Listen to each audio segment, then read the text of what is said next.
नमस्कार, मी सतीश आणि आपण पाहत आहात महाभूमी डिजिटल. मित्रांनो, मागच्या काही दिवसापासून मनोज जरांगे पाटील आणि त्यांचे सहकारी हा वाद विकोपाला जाताना दिसतोय. जरांगे पाटील यांनी त्यांच्या सहकारी अमोल खुणे यांनी केलेल्या आरोपाचं आज जालना पोलीस अधीक्षकांना भेटून एक निवेदन दिलं आणि माध्यमांशी बोलताना खंडन केलं. या सगळ्या प्रकरणात बोलण्यासाठी आपल्यासोबत आहेत अमोल खुणे. नमस्कार. नमस्कार. अमोलजी, तुमचं स्वागत. आज मनोज जरांगे पाटील यांनी जालना पोलीस अधीक्षकांची भेट घेतली आणि त्या भेटीच्या दरम्यान त्यांनी अशी मागणी केलेली आहे की ज्या त्यांच्या हत्येच्या कटाच्या प्रकरणातले जे काही आरोपी आहेत, त्यांनी कोणाचं नाव घेतलेलं नाहीये, आणि त्या आरोपींनी फक्त दोघांचीच नार्को टेस्ट करण्याची मागणी केली. त्यांचं असं म्हणणं आहे की दोघांचीच का, त्या प्रकरणातले 3 आणि धनंजय मुंडे आणि मनोज जरांगे पाटील अशा एकूण 5 लोकांची नार्को टेस्ट व्हायला हवी. आता मी माझी मागणी मांडू शकतोय. मी एवढा मोठा आहे का धनंजय मुंडेकडे जायला किंवा त्या दादा गरुडला आणायला? ते त्यांच्या पद्धतीने येते ना. आणि जी नार्को टेस्टच नाही, SIT असन, CBI असन, ED असन किंवा हे नार्को टेस्ट, ह्या सगळ्याच चौकशीला मी सामोरं जायला तयार आहे. ते म्हणतात ना, हो ह्याने माझ्या खुनाचा कट रचिला किंवा मी सुपारी घेतली, सिद्ध करून टाका ना. मी तुमची घेतली तर उद्या ते केस सुरू होणार आहे. काय ते लागेल ना, मिळेल त्या केसमध्ये कळण काय आहे काय नाही, किती तथ्य आहे त्या केसमध्ये कळण उद्याच्याला. नाही, पण मला काय म्हणायचं आहे की त्यांचा एक असा पण आरोप आहे की तुम्हाला जामीन वगैरे मिळाला, सगळं सुरळीत झालं, त्याच्यानंतरही तुम्ही माध्यमांच्या समोर येऊन जरांगे पाटलांवरती वेगवेगळे आरोप केले. तर हे आरोप करायला तुम्हाला एक प्रकारे धनंजय मुंडेंनी लावलेत का? मला कशाला कोण लावेल? तुम्हाला धनंजय मुंडेंनी उचकवलंय का? आता मी नार्को टेस्टला तयार आहे म्हणल्यावर उद्या त्याच्यात येईन ना. मला धनंजय मुंडेने सांगितलं काय त्याच्यात तर येईन ना. मला काय गरज आहे कोणाच सांगायची? मी एकटाच समर्थ आहे, कारण पहिल्यापासून लढायची शक्ती माझ्यात आहे का? हाय, भरपूर आहे. हे जे घडले ते आमच्यासारख्याने छान मोठं केलेलं आहे. हे आज समजा एवढे मोठे झाले, तर जे छत्रपती शिवाजी महाराजांनी केलंय ते कुणीच करू शकत नाही. छत्रपती शिवाजी महाराजांनी 18 पगड जातीचे मावळे घेऊन स्वराज्य स्थापन केलेले, समजा निर्माण केले.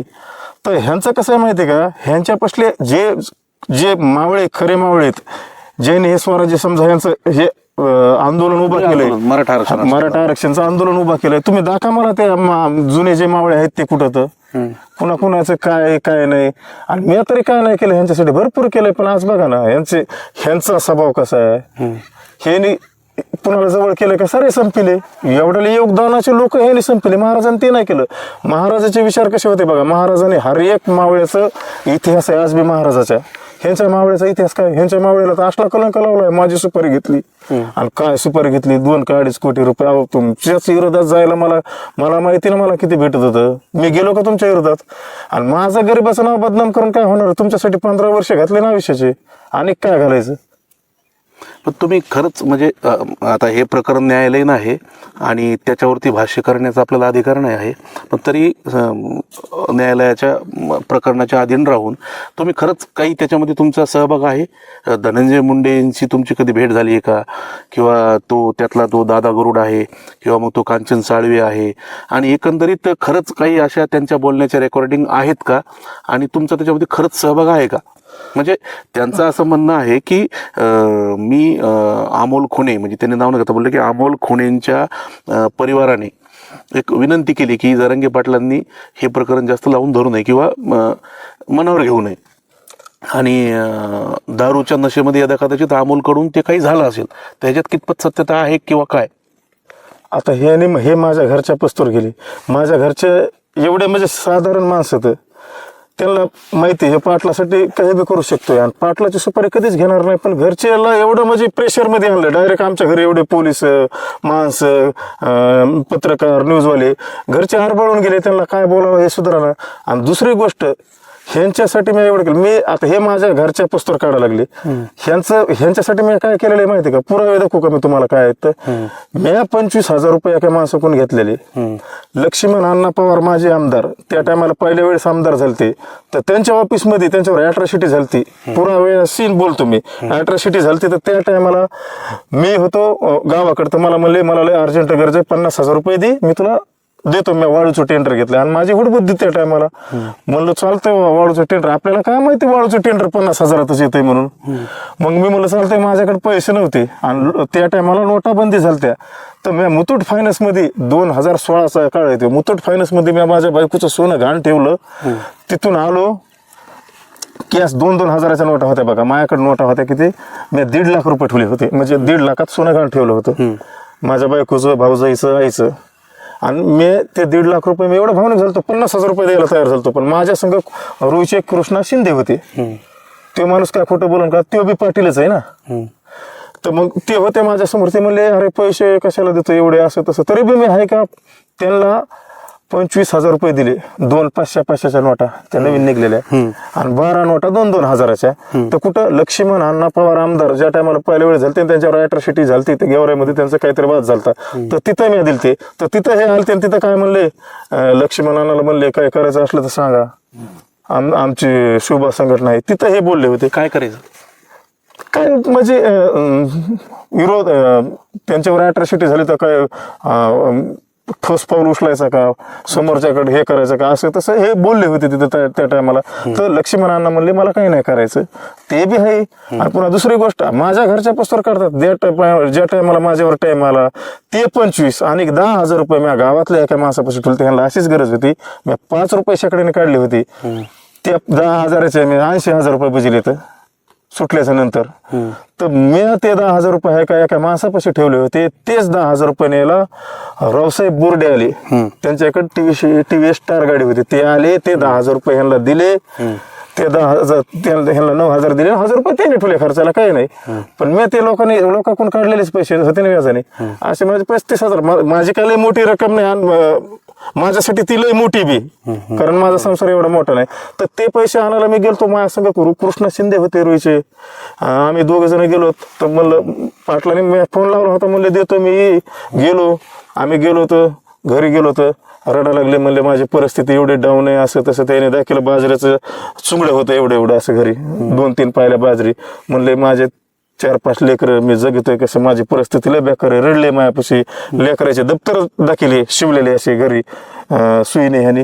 तर मी बी भावनिक झालो. म्हणलं पाटील माझे पैसे देऊ नका, पण नको मला. म्हणलं मी तुमच्यापेक्षा साथ भिकारी, पण मला तुमच्यावर टाइम आहे, मला नको तुमचे पैसे, काय अडचण नाही. तर आम्ही निघून आलो. तर आम्ही ते पुरी भाजी खाल्ली. ते पैठण फाट्यावर एक हॉटेल आहे, तिथं पुरी भाजी खाल्ली आणि नंतर आम्ही गावाकडे गेलो. अशा 5-6 आम्हाला चक्रा मारायला लावल्या त्याने. तर शेवटच्या चक्रीला तसं झालं. तर मग 9-9 तर मला कशाला चक्रा मारायला लावायचे, मी आलीक बी नाही घेतली. आणि नार्कोस टेस्ट करायचे तर करा ना, ते बी येईन त्याच्यात. नाही, हा व्यवहाराचा विषय आहे. तुमचा व्यवहार तर वेगळा आहे समजा. पण आता त्यांचं काय मत आहे की आत्ता जे काही झालंय, तुम्ही जे काही आरोप वगैरे केलेत, तर तुम्ही एक प्रकारे जे आरोप करताय ते तुम्हाला सिद्धही करावे लागतील. आणि आता तुम्हाला कोण कोण मदत करतंय, तुमच्या कुटुंबातलं जर कोणी असेल, तुमचे कोणी बंधू असतील आणखीन, किंवा तुम्हाला आणखीन कोणी याच्यामध्ये मीडियाच्या समोर जाण्यासाठी कोणी मदत करणार असेल, विनाकारण आरोप करण्यासाठी तुम्हाला कोणी मदत करणार असेल, तर या सगळ्यांचा तुम्ही ज्यांना ज्यांना संपर्क साधता त्या सगळ्यांचा CDR काढावा आणि त्याची चौकशी करावी अशी त्यांची बिंदास माझ्या घरच्याचा सऱ्याचा CDR काढा. माझ्या घरचे काय करतेत, माझ्या घरचे काय गुन्हेगार आहेत का, माझा भाऊ कुठं काय एखादा गँगस्टर आहे का काय म्हणून CDR काढायला काढा ना. काय करतो ते आपलं त्याचं धंदे पाणी तर ते करतोय. ग्रामपंचायतचा सदस्य आहे, ते उली तिले 10-5 लाखाचे काम आणतोय, करतोय ते काम बघा. आणि तुम्हाला काय CDR काढायचे तर काढा. माझा भाऊ काय लय मोठा गुन्हेगार आहे काय, ह्यांचं काढलं तर आम्ही जमतंय. ह्यांचं काढायचं नग, राहून द्या, नग काढायचं. कसं असतंय, लय काढल्यावर बी मग पुन्हा ते आहे काय लय रडकुंडीला येते, पुन्हा बाईट तसले एकदम रागात बाईट देते. तर नाही, काय सांगा ना. रागात एवढे गरम झाले, ते एवढे गरम झाले की काय नाही, जे नाही ते बोलले. पण मी कधीच आहे का ना, मला एवढे असे संस्कार आहेत माझ्या आईवडिलाचे. माझ्यापेक्षा लहान मुलगा असला तरी मी त्याला आवाज बोलते. तर हे त्या धान्या मुंड्याला साहेब म्हणतोय. आता मी सरळच जवळ बोलतोय. आता ते धनंजय मुंडे साहेब म्हणलं म्हणून ते तेवढी मोठी चूक झाली. आता तुम्ही सांगा तुम्ही कोणाकोणाला टार्गेट करतात, मी त्याला आरोतुर बोलतो इथून पुढं, म्हणजे तुम्हाला बी बरं वाटेल. तुम्हाला कोणाकोणाला टार्गेट करायचंय, बावनकुळे, पंकजाताई, नितेश राणे, परवीन दरेकर, धनंजय मुंडे, सांगा. मी ह्यांना उद्यापासून एकेरी भाषेत बोलतो, इथून पुढे बोलतो, तुमचं ऐकतो, पण तुमच्या शब्दाच्या पुढे जाणारच नाही. इथून पुढे एकेरी भाषेतच बोलतो. नाही, त्यांचं CDR म्हणजे त्यांचं सरळ सरळ असं मत आहे की तुमच्या पाठीमागं कोण आहे, तुम्हाला कोणी समोर करून हे सगळं करायला लावते का? मग ते नार्को टेस्ट मध्ये, CDR मध्ये ज्या टायमाला तपासण्या होत्या काय ज्या होत्या त्याच्यामध्ये येईल ना मला कोण सपोर्ट करतो इथं. मला काय गरज नाही कोणाच्या सपोर्टाची, कारण मी सत्याच्या बाजूने. आणि माझं तर महाभारत असं घडलंय, महाभारतात तर 5 पांडवाच्या बाजूने श्रीकृष्ण भगवान होते. माझं तर महाभारत असं आहे, माझ्या महाभारतात काय माहित कोणी एखादा श्रीकृष्ण माझ्या माग उभा राहतोय का नाही. मी एकटा पडलेलो आहे. जनता सर्व ह्यांच्या बाजूने, नेते मंडळी, समाज, त्या समाजाला बी कळलं. अमोल एक दिवस आहे का, अमोल मला संपवायचंच आहे ना, तुम्हाला तुम्ही धमक्याच देतात ना, जामीन कॅन्सल करायची, हे करायचं ते करायचं, मारून टाका मला, मग तुमचे समाधान होईल. आणि 100% तुम्ही ते करणार आहेत, कुठं ना कुठं माझा घातपात घडवून आणणार आहेत. आणि मी मेल्याच्या नंतर मग समाजाला बी कळलं अमोल काय होता आणि काय नाही. आणि मी आता आहे का, आता हिरीत पाय सोडलेले, मला काय करायचं ते करा. दुसरा एक विषय असा की तुम्ही जे आरोप करताय त्यात किती तथ्य आहे ते तुम्हाला सिद्ध करावं लागेल, नाही तर तुमच्यावरती फौजदारी गुन्हे दाखल होतील. तर ते मी आरोप करतोय आणि ते माझ्यावर आरोप करतात. ते तर मी आरोप केले, त्याने काय आरोप नाही केलं. ते म्हणले ना 2.5 कोटी सुपारी घेतले, मग तुम्ही सिद्ध करून दाखवा ना. आणि माझी जामीन कॅन्सल करायला ते न्याय देवता ठरविते ना, त्यांनी जामीन दिली ना मला, ते ठरविते काय करायचंय काय नाही. माझ्यावर काय कोणते गुन्हे आहेत का, काय एकाच गुन्ह्यात ह्यानीच गुंतलेलं आहे मला, ह्यानीच मला कसाब केलं होतं त्या गुन्ह्यात. कुठल्या? त्या कोपर्डीच्या.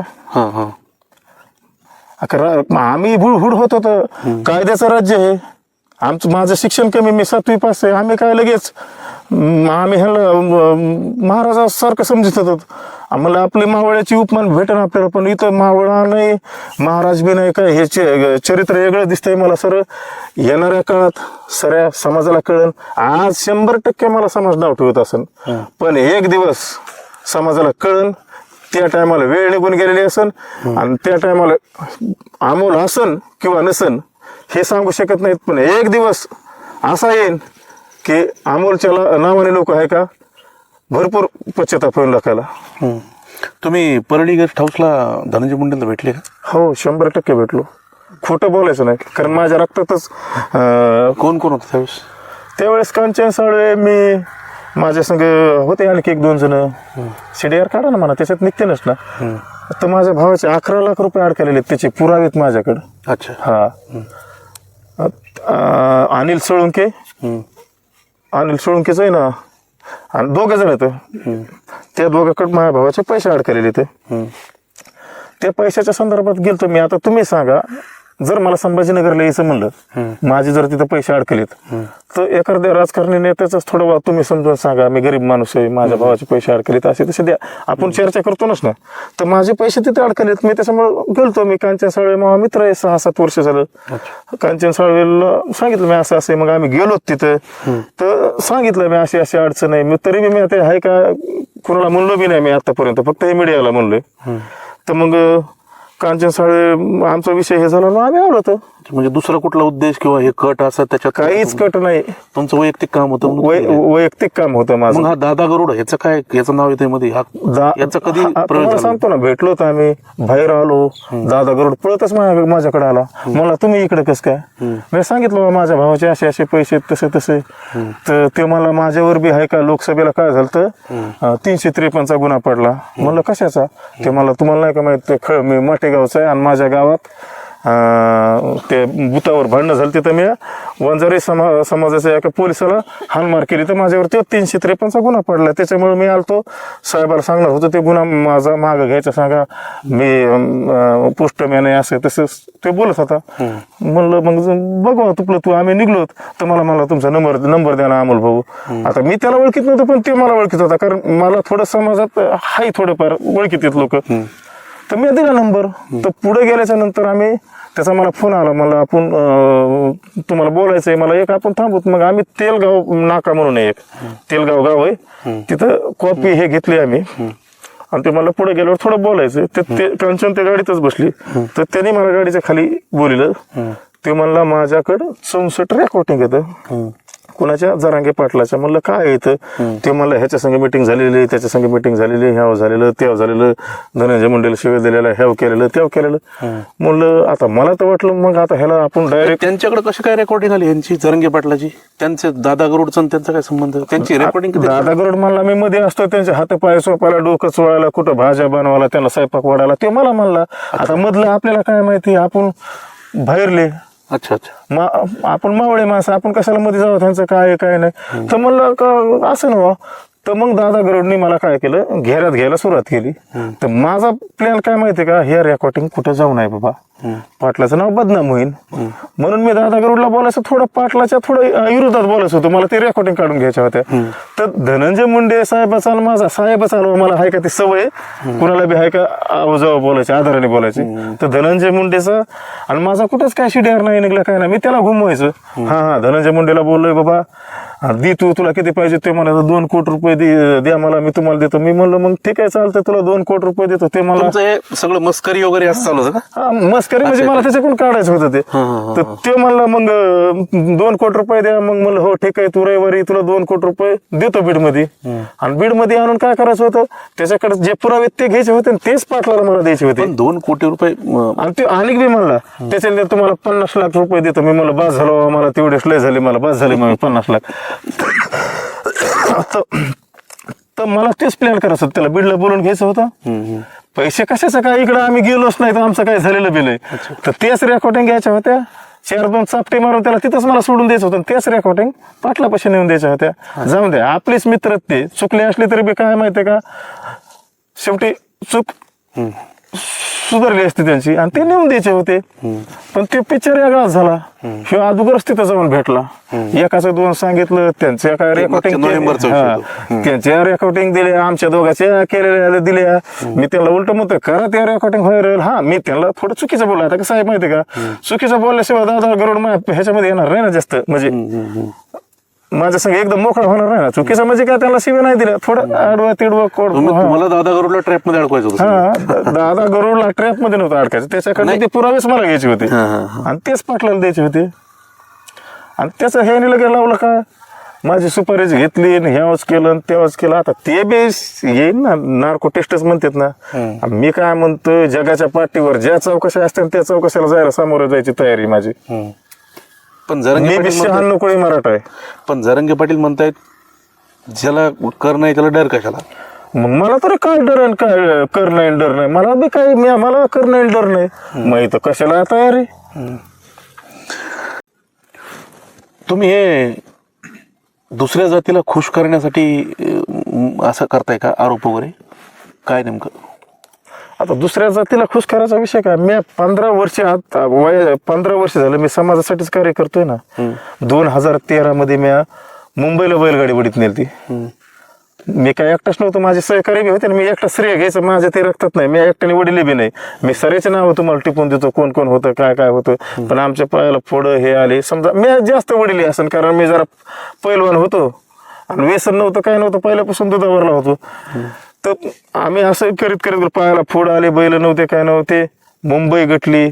आम्ही कोणची प्रसिद्धी घेतली नाही, काय नाही काय नाही. आमच्याकडे मोजकेच पैसे होते यायला. आम्ही येताना रेल्वेने आलोत पुण्यापासून, पुण्याहून 100 रुपये तर ट्रॅव्हल्स मध्ये आलोत, खाली बसून. आम्हाला हे बी नव्हतं ट्रॅव्हल्स, कमी पैसे म्हणल्यावर काय, सारे पोरं आणले व्यवस्थित, बीडमधून रिक्षा करून गावाकडे आलो. तर आम्ही कुठंच प्रसिद्धी नाही घेतली एवढं मोठं काम करून बी. आता ह्याच्या पलीकडे आपल्याला त्या प्रसिद्धीची गरज नाही. जे काम करायचं ते समाजासाठी एकदम निर्मळ परंजळ मनाने करायचं. हे असं नावासाठी ह्याच्यासाठी नाही करायचं. नाही, त्यावेळेस ते जे आंदोलन झालं विनायक मेटेंच्या नेतृत्वाखाली झालं होतं ते 2013ला, म्हणजे आघाडी सरकारच्या विरोधामध्ये. आघाडी सरकारच्या विरोधामध्ये. तर मग त्यावेळेस जरंगे मला वाटतं पृथ्वीराज चव्हाण होते मुख्यमंत्री. बरोबर आहे, पृथ्वीराज चव्हाण होते शेवटी. तर मग हे जरंगे पाटील त्या आंदोलनात होते का तुमच्यासोबत मुंबईला जाताना? मग नव्हते. तुम्ही कोणाच्या नेतृत्वात ह्याच्या आपल्या मेटे साहेबांच्या? अच्छा, स्वर्गीय मेटे साहेबांच्या. अच्छा, मग 2013 पासून यांची त्यावेळेस तुमची भेट होती का जरांगे पाटलाची? ओळखीत होतो आम्ही एकामेकाला, पण जास्त म्हणजे आमचं म्हणजे एवढं क्लोज नव्हतं. ते आरक्षणाचाच तो मोर्चा असताना हे त्याच्यात नव्हते का? त्याच्यात नव्हती ते. अच्छा. हा, मग नंतर 2014 पासून चांगला दोस्ताना 14-15 2 वर्षे मोटरसायकलवर ह्यांच्या संग अभियानात फिरलो. पश्चिम महाराष्ट्र, मराठवाडा, जिथं नाही तिथं फिरलो. हे 1 किलोमीटर गाडी नाही कुठं हाणली. मोटरसायकल हाणायला मी टीव्ही स्टार सिटी गाडी होती. आणि काय सांगायचं, लय भरपूर केलं. पण आता कसं आहे, त्यांना जाणीव पाहिजे त्या गोष्टीची. तुमचं जे आरोप आहे, तुमच्यावर जे आरोप झाले, तुम्ही ज्या आरोपामध्ये मध्ये गेले, 2-3 महिने राहिले, आता नंतर तुम्हाला जामीन भेटला आणि तुम्ही बाहेर आले, तर मग या प्रकरणावरून लक्ष विचलित करण्यासाठी तुम्ही आरोप करताय का? असंही ते म्हणे त्यांचं की बाबा कोपर्डीचं प्रकरण काढणं, की बाबा कोपर्डीला असं झालं, हे पळून गेले, तुम्ही असं म्हणताय, आणि आंदोलनात अमुक झालं म्हणून तुम्ही त्या प्रकरणावरून लक्ष विचलित करण्यासाठी. अहो, मी कशाला लक्ष विचलित करू? हेच विचलित केलं. ती एक रेकॉर्डिंग आली 2 का 3 वर्षाची, ती आता व्हायरल झाली बघा, काल का परवा. माझ्याकडलं लक्ष विचलित होण्यासाठी ती रेकॉर्डिंग काढली आणि आता ती रेकॉर्डिंग व्हायरल केली. पाटलाच्या जीवाला धोका आहे, असं तसं. धोका तर माझ्या जीवाला आहे. माझे दुश्मन किती तर, अरे मग कसलं महाभारत झाले, कुणी आहे का माझ्या बाजूने आज? एक दिवस कळन ना, समाजाला बी कळन अमोल काय होता काय नाही. पण त्या टायमाला वेळ निघून गेलेली असेल. मी किंवा असू शकते किंवा नाही नसू शकते. आणि हे महाराष्ट्राचा इतिहास असा आहे, माणूस मेल्यावरच त्याचं नाव होते. पण हे खूप भाग्यवान आहेत, ह्यांचं जितेपणी ह्यांचं नाव झालं. लक लाभ आहे त्यांना. कालची जी रेकॉर्डिंग आहे गोळ्या घालण्याची अमुक ती रेकॉर्डिंग, तर तुमचं म्हणणं आहे की ती मुद्दामून व्हायरल केली ह्यांच्या गटातून? हा, मुद्दामून केलेली. अच्छा. मला तर वाटतं ती बनलेली वाटते वा, ती पिलेली, तर ती काय येणे का काय निघलं नाही ती तशी वाटते. आपण नाही बोलावं त्यात. कसं त्यांना जर असं धोका, तर ते त्यांचं योग्य दिशेने गेले ते SP साहेबाकडे मागणी करायला. चांगली गोष्ट. पण त्यांनी सुरक्षा त्यांची नाकारली. त्यांना जी सुरक्षा आहे ती पण नाकारली त्यांनी. अधीक्षकांशी बोलताना त्यांनी सांगितलं ते नाही, सुरक्षा आहे ते स्टंट असेल त्यांचा एखादा. जरांगे पाटला स्टंट असं? हा, स्टंट असू शकते. सुरक्षा मी नाकारली, मला काही गरज नाही, एकटाच आहे. ते 5 लोकांची नार्को टेस्ट व्हावी याच्याशी तुम्ही सहमत आहात? तुम्ही तशी मागणी वेगळी करणार आहात का?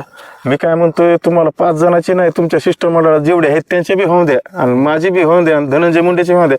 तुम्हीच आणा त्यांना, तुम्हीच हे करा. माझ्याकडे काय आहे?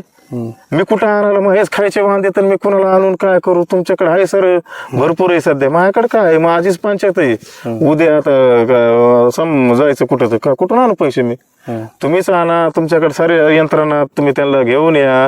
ते बी यायला तयार आहेत, असं काही नाही. मी म्हटलं आहे ना सामर्थ्य माझ्यात लढायला. मी माझ्या पुरतं लढायला माझ्यात सामर्थ्य आहे.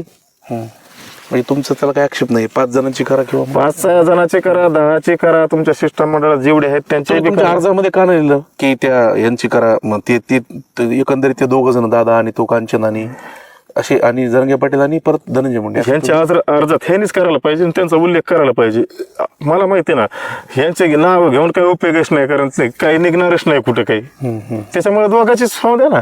दोघांच्या ह्याच्यात जरा मजा येईल, जरा गबाळ निघेल दोघांच्या ह्याच्यात भरपूर. अच्छा.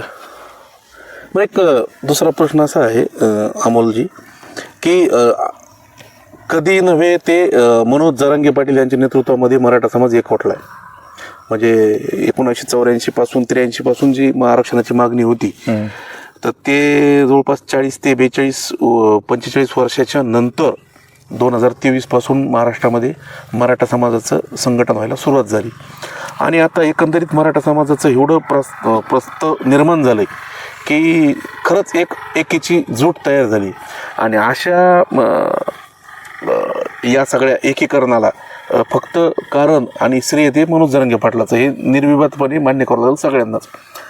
अशा परिस्थितीमध्ये तुम्ही त्यांना विरोध करताय, तुम्ही त्यांच्यावर आरोप करताय, तर तुम्हाला असं वाटत नाही का तुमचं नुकसान होईल? समाज तुम्हाला टार्गेट करेल, समाज माध्यमामध्ये तुम्हाला ट्रोल केलं जाईल. आता तुम्हाला ह्याच्यातली एक गोष्ट सांगतो. महाराजाचा इतिहास बघा, छत्रपती शिवाजी महाराजाचा, संभाजीराजेचा, त्यांच्या मावळ्याचा इतिहास काढा. मावळ्याचा जर इतिहास काढला तर एक पिक्चर तयार होतो त्याच्यावर, आणि तो पिक्चर एकदम हिट होतो. ह्यांनी फक्त असा बनावदा केला की मी जे काय आहे स्वतःच आहे. आता ह्यांची कुठं जमीन आहे तिथं?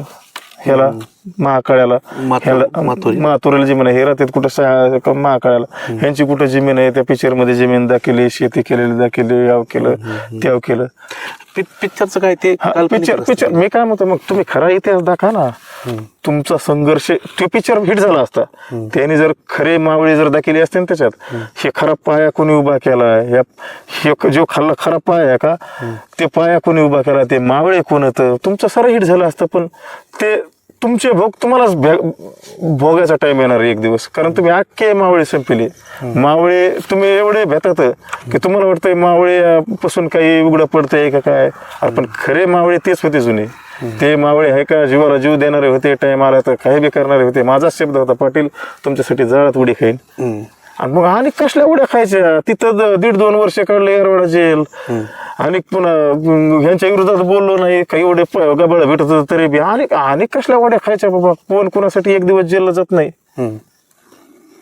म्हणून तुम्ही परिणामाला सामोरं जायला तयार आहात साऱ्या गोष्टीला. मी काय म्हणतो, नार्को टेस्टच नाही, ह्या जगाच्या पाठीवर कोणची चौकशी असताना कोणची टेस्ट असताना त्याला जायची तयारी माझी. मला जर धनंजय मुंडेंनी जर सुपारी दिली असली तर.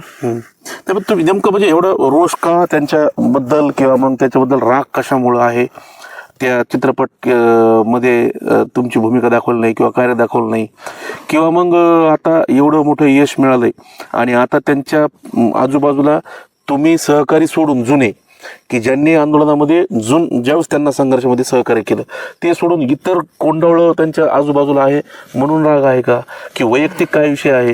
राग काहीच नाही ना, पण त्यांना काय भी वाटत असेल बाबा, हे जुने सहकारी ह्यांचं सर आपलं माहिती. पण उलट तुम्हाला आम्ही महाराजाची उपमा दिली ना, उलट सहकार्याला सगळं घेऊन चालायला पाहिजे होतं. तुम्ही निवळ म्हणजे काय केलं माहिती का, तुम्ही महाराजाच्या तत्वाने चालतच नाहीत. महाराजाचे तत्व कसे होते, मावळ्याला धरून चालायचे, पण तुम्ही सारे मावळे गमून बसला. तर त्याच्यामुळं तुमचे जे विचार आहेत ते विचार जरा मला वेगळेच वाटतात. त्या माणसाचं नाव सुद्धा घेऊ वाटत नाही. अशा माणसाच्या विचाराने चालणार आहे ते माणूस बी ओळखून घ्या तुम्ही. त्या माणसाने छत्रपती शिवाजी महाराजाला बी त्रास दिलेला आहे, शंभूराजेला बी त्रास दिलेला आहे. अच्छा, दुसरा विषय असा, तुमच्यावरती इथे म्हणजे त्या गेवराई त्या रस्त्याने एक हल्ला झाला होता. जेव्हा तिकडे आंदोलन सुरू होतं तेव्हा तिकडे हल्ला झाला होता तुमच्यावर.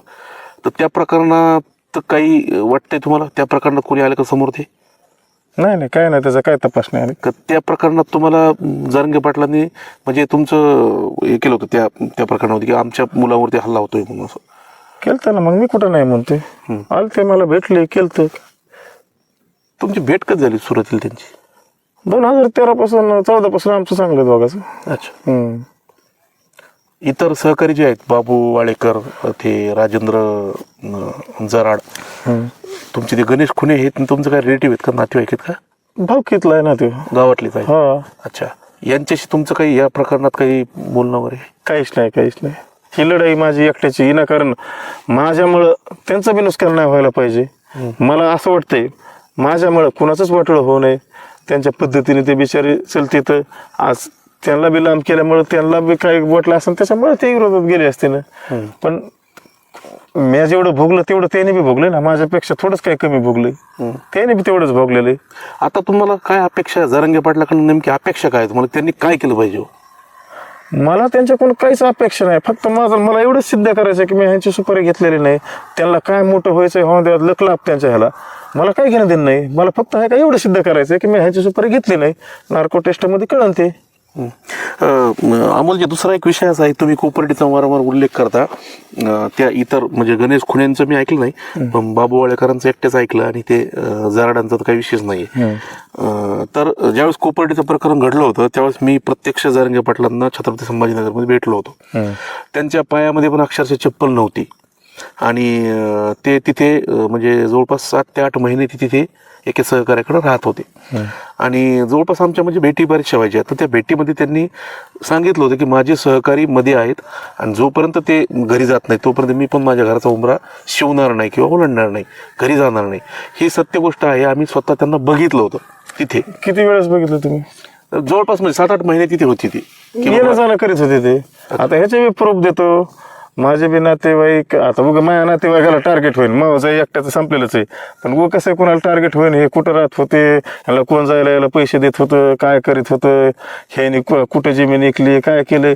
मीच त्या ह्यांच्या विरोधात फुटले. मित्र नंबर करी त्या टायमाला मी ह्यांच्या बाजूने बाईट दिली की ह्याने आमच्यासाठी 2 एकर शेती विकली, ह्यांचा सारा 7 बारा काढा. त्या वाजिद खान, गणेश मस्के साहेब, वाजिद खान साहेब हे 2 वकील होते. त्यांना विचारा ना, त्यांनी बी बाईट दिलेलं. ते म्हणले आम्ही 1 रुपया सुद्धा ह्या केसमध्ये घेतला नाही, आम्ही फुकट लढलोत. आणि ज्या टायमाला शिक्षा लागली हे म्हणले मी 2 एकर जमीन विकली मुलासाठी. ज्या टायमाला माझे नंबरकारी समजा ह्यांच्या विरोधात बोलले तर मी काय म्हणलो, पाटलांनी 2 एकर जमीन विकली कारण मला जाऊन द्या समाजासाठी करतात. पण हे पुढे चलून असं वेगळ्या दिशेने आंदोलन भरकटन हे मला वाटत नव्हतं. मग हेच म्हणले ना मी 2 एकर जमीन विकली. तर त्या टायमाला ज्यानंतर त्या दोन्ही वकिलांनी पैसे नाही घेतले, नंतर आम्हाला शिक्षा लागली. हर्षद लिंबाळकर साहेब टॉपचे वकील होते, हे आम्हाला निलेश राणे साहेबांनी दिले, राणे कुटुंबाने. त्यांनी ते पैसे दिले, ती जमीन त्यांनी केली. मग ह्यांची जमीन गेली कुठं, कुणाला ऐकली, त्या पैशाचं केलं काय, ह्यांनी कुणाकुणाकडून पैसे घेतले, निलेश साहेबाकडून बी घेतले त्याच पैशावर. आणि ते सोंग असतंय, ते पायात चप्पल नाही घालणं काय नाही. 200 रुपये चप्पल घडत नाही का कोणाला. आता मी तर साऱ्या 7 दुनियाचा बेकारी, माझ्या पायात बी चप्पल आहे ना. भांगारवाला मोबाईल वापरतोय, गाडी वापरतोय, ते दाखवायचं सोंग असतं. आता एकंदरीत हे जे सगळं काही प्रकरण आहे तर तुम्ही हे नारायणगडावरती घेऊन जाणार आहात आणि तिथल्या महंतांना तुम्ही तुमची व्यथा सांगणार आहात. तुम्हाला अपेक्षा आहे की नारायणगडाकडनं आपल्याला न्याय मिळेल म्हणून. आणि तुमची अशी मागणी की बाबा हे सगळं तुमच्या भोवती जे काही आरोप प्रत्यारोप होतोय ते थांबलं पाहिजे. नगद नारायण अशी गादी पवित्र, मराठा समाज तर 100% मानतो. सारा समाज नारायणगडाला नगद नारायणाला मानतात. मी जर त्यांची सुपारी घेतली असली, मी तिथं जाऊन शपथ घ्यायला लागलोय ना, माझा कसं कुटुंब सहपरिवार घेऊन चाललो मी तिथं. मी जर त्यांची सुपारी घेतली असली तर मी आहे का माझ्या संसाराची अख्ख्या राख रांगोळ होईन. पण ह्यानी खोटे आरोप करू नयेत. ह्याचे परिणाम ते नगद नारायण, मी जर सुपारी घेतली असली तर माझ्या संसाराचं राख रांगोळ होईल. आणि त्यांना जर माझ्यावर असे आरोप करायचे असले तर त्यांचं बी नगद नारायण बघून घेतील. दुसरा विषय असा, पण हे सगळं करण्यापेक्षा तुम्ही थेट जरंगे पाटलाकडेच गेलात आणि त्यांना जर वस्तुस्थिती सांगितली की बाबा हे असं असं आहे. गेलतो त्या टायमाला सांगितलं होतं ना. पण आता तुम्हाला तर मी अगोदरच सांगितलंय, मावळे सारे संपवायचे तर. अच्छा, तेच त्यांना ते करायचं होतं. त्यांना काय असेल, त्यांची TRP कमी झाला असेल त्याच्यामुळे माझ्यावर आरोप केला. जवळचाच ते मीडियाला आलतं बघा, जवळ घर कास्ट निघला भेदी काहीतरी असं आलतं. काय मला ट्रोल केलं, काय माझ्या घरच्यावर काय जे नाही ते बोलले, काय कमेंट होत्या घाण. अरे पण एक दिवस सत्य समोर येईन ना. मी जर तुमची सुपारी घेतली तर नगद नारायण माझ्या अख्ख्या संसाराची राख रांगोळ करून टाकेन. आणि ती अशी गादी, ती गादी कुणाला सोडित नाही. आणि मी काय तात्पुरतं बोलत नाहीत, त्या गादीची मी कधी शपथ खाणार नाही. मी माघार घेतली असती मी जर केलं असतं तर. पण मी कशामुळे एवढं पोट तिडकीने बोलतोय, मी काही केलंच नाही. त्याच पुराव्याचं मला दादा गरुडकून घ्यायचे होते आणि ह्यांना नेऊन द्यायचे होते.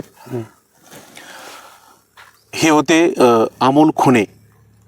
आपण सविस्तर यांची मुलाखत ऐकलेली आहे, त्यांचं मत ऐकलेलं आहे आणि त्यांचा एक ठाम विश्वास आहे, एक दिवस सत्य समोर येईल, समाजाला समजेल. आता नेमकं ते काय आहे तो पुढचा काळ आपल्याला नक्कीच सांगेल. धन्यवाद.